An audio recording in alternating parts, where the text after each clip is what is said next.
1. Mapping Inequality, Redlining, and New Deal America. Study focus on Fresno, California. I chose the city of Fresno, California. My grandfather was born there, and it is a place that I have driven through many times. Slide 2. This is a photograph from the 1880s, shows Fresno Station, the stop on the Southern Pacific Railroad, around which the city would develop, and the Fresno city map. The listing as declining through hazardous areas, which were listed at 21%, do seem to be showing some improvement from the past, as the EPA has come in and cleaned up some of the sites that I'll mention later, like the 5-acre TH Agriculture and Nutrition Company. Slide 3. A number of areas in Fresno are still within redline borders, where wage ranges on an average of $600 to $1,200 a month. Many people live below the poverty level. Property is not well kept in general, and there is little to no new construction repairs on run-down buildings and areas. The streets are poorly maintained, with some sections still unpaved, and these multiple redline areas are listed as in decline. In one of the photographs, it is visible to see the Highway 99 that was built in 1975, which one resident called the Fresno Berlin Wall, because it proves to be a dividing line between the haves and the have-nots, the wealthy and the well-to-do, and the poor and impoverished. Slide 4. Fresno, California demographics, population total. About 1 million in all of Fresno County. The population and gender split was nearly equal, with about 500,000 men and just slightly fewer women. There was a wealthy, and the detail of information in age, characteristics, demographics, and different parts of population, etc. About 770,000 people were married, and about 292,000 children were enrolled in education programs. About 152,000 people had a college education. About 402,000 people spoke a language at home other than English, and over 996,000 people were below the national poverty level, and over 323,000 people were on food stamps. These are all indicators of a fairly high percentage of people living in levels of poverty, and I've been through this area, and it is foggy from pollution, and it is hard to see and hard to breathe there. Amazingly, the price of the average home is around $350,000, and home values have raised over 6% in the last 2 years. Slide 5. This is the data of one area from the Environmental Protection Agency registered of the U.S. most toxic sites. The national properties listed and Superfund alternative, I'm not sure, approach. Link. I look at the Fresno neighborhoods, and there were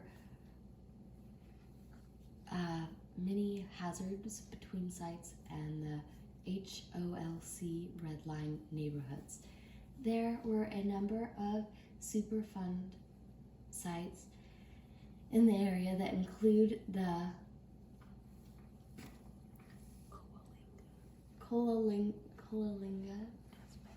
Asbestos Mine and Agriculture and Nutrition Company, which has been cleaned up, and the Fresno Municipal Sanitary Landfill. Slide 6. The HOLC, the Homeowners Loan Corporation, created residential security maps of major American cities. These maps document how loan offices appraise and real estate professionals evaluate mortgage lending risks during the era after the 1950s. High-risk neighborhoods that were considered to contain hazards and toxins or danger were redlined by lending instructions, denying them capital or investments, which could improve the housing and economic opportunities for people who live there. Mitchell, 2018. It was depressing and telling that today, decades after the reports have been issued, that 74% of HOLC graded high risk or hazardous areas and low to moderate income neighborhoods, and 64% of them are populated by minors. Skip to 8. Okay. Okay. Slide 7. I found reading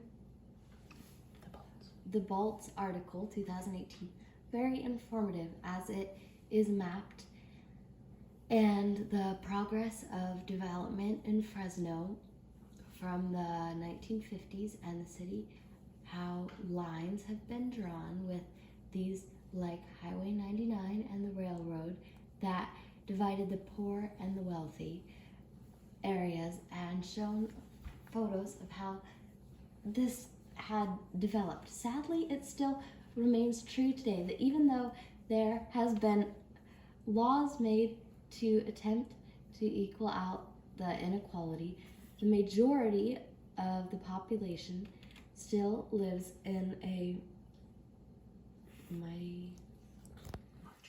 marginalized area that out this inequality, and majority population 1950s, which follows the example gross 2017. This data still remains stable over all these years and is the same in contemporary times as decided by the U.S. Census Bureau. All of the earlier listings are listed as Superfund sites and found that at least somewhat encouraging, and that a number of these sites were located in the same or in close proximity to some of the redlining neighborhoods, and this can help to support development and equalizing of the city to develop greater opportunities, where